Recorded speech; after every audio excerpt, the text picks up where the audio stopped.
Rudolf Diesel, inventor of the compression ignition engine that bears his name, allegedly drowned in the English Channel 103 years ago. While tragically unfortunate for the inventor himself, this is also bad news for those looking for a metaphor to frame the modern dilemma in which the diesel engine finds itself. At risk of sounding grossly insensitive, it would be much better for us if he had met his watery demise in the middle of the Atlantic Ocean, illustrating the radically different views that Europe and the US have with regard to the automotive applications of his famous invention. For BMW, diesels represented 6% of its US sales in 2014, the last calendar year before the Volkswagen scandal limited their appeal further still. Meanwhile in Europe, compression ignition remains utterly dominant, especially among premium automakers. In some European countries it is anticipated that 90% of sales of the new 5 Series will be diesels. BMW's recent commitment to US diesel sales puts an optimistic spin on things, but there is as yet no confirmation that we will ever see a D-badged version of the new 5 Series. In the European opposite land, 5 Series buyers can choose among as many diesel variants as we can gasoline engines. There's a basic 2.0-liter inline 4520D likely to spawn a detuned 518D variant, and then a 3.0-liter inline 6 that gets progressively more powerful in its 530D and forthcoming 540D and M550D guises. The Euro-spec 530D M Sport that we drove for this review, complete with the optional all-wheel drive that BMW calls X-Drive, stands the best chance of making it to the US market. It's good, indeed.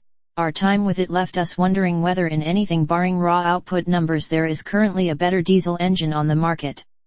Refinement of this new generation B57 diesel is outstanding, a point emphasized by just how quiet the new 5 Series has become in terms of reduced wind and road noise.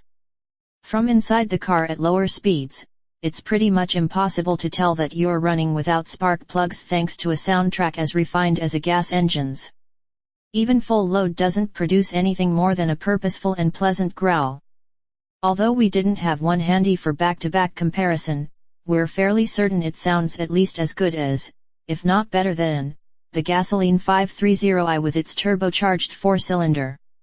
Performance of the 530D is entirely adequate, if short of the face-distorting shove mustered by some of Europe's brawnier performance diesels, and which we can safely predict the M550D will deliver. The 530D's peak output of 261 horsepower is respectable, although it's the 457 lb-foot torque peak available from 2000 rpm that gives the car its effortless demeanor. The standard ZF-sourced 8-speed automatic works best with the driving mode switch left in its default comfort setting because Sport has it changing down a gear on small accelerator applications when it doesn't really need to, and we also have to criticize the light operation and plasticky feel of the steering wheel shift paddles. Oh, and even Europeans can't get a manual transmission with this model, sob.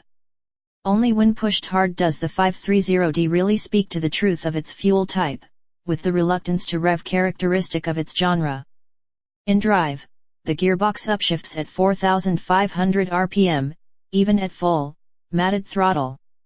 It can be made to rev higher in manual override, although no higher than 5,250 rpm, still 250 revs shy of the indicated red line on the tachometer.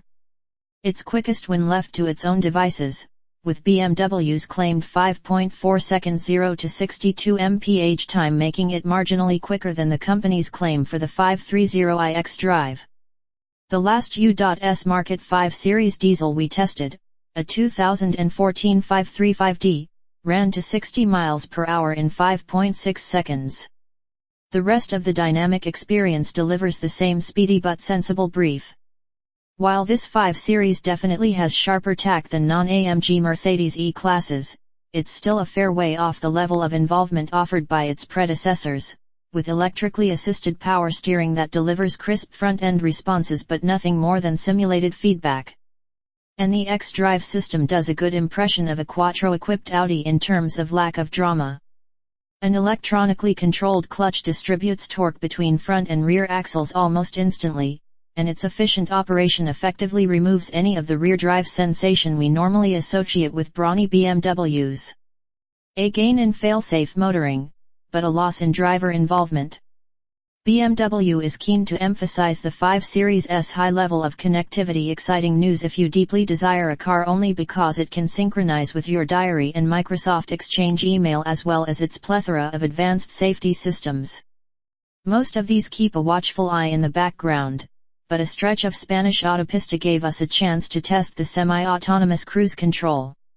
While this manages straight stretches well, it struggled to apply enough steering to keep the car on track in tighter highway corners and wouldn't change lanes when the turn signal stalk was pressed. Maybe we weren't within the 43 to 112 mph window in which lane change assistant functions, or maybe we didn't hold the directional stalk long enough for its tastes. It's probably the one area where the 5 Series feels notably inferior to the Drive Pilot-equipped E-Class. We hope BMW's ongoing commitment to diesel power in the US means that the 530D will make the trip across the Atlantic, because it would be a huge shame if we were denied this characterful and impressively frugal engine. Our test car managed an indicated 37 mpg under enthusiastic use. Our test of the previous generation model returned 32 mpg and wore a base price of $57,525. Based on our European drive, this new one is probably the most interesting new generation 5 Series so far, certainly this side of the forthcoming V8-powered M550iX drive. We think Americans would appreciate it. View photos. View photos.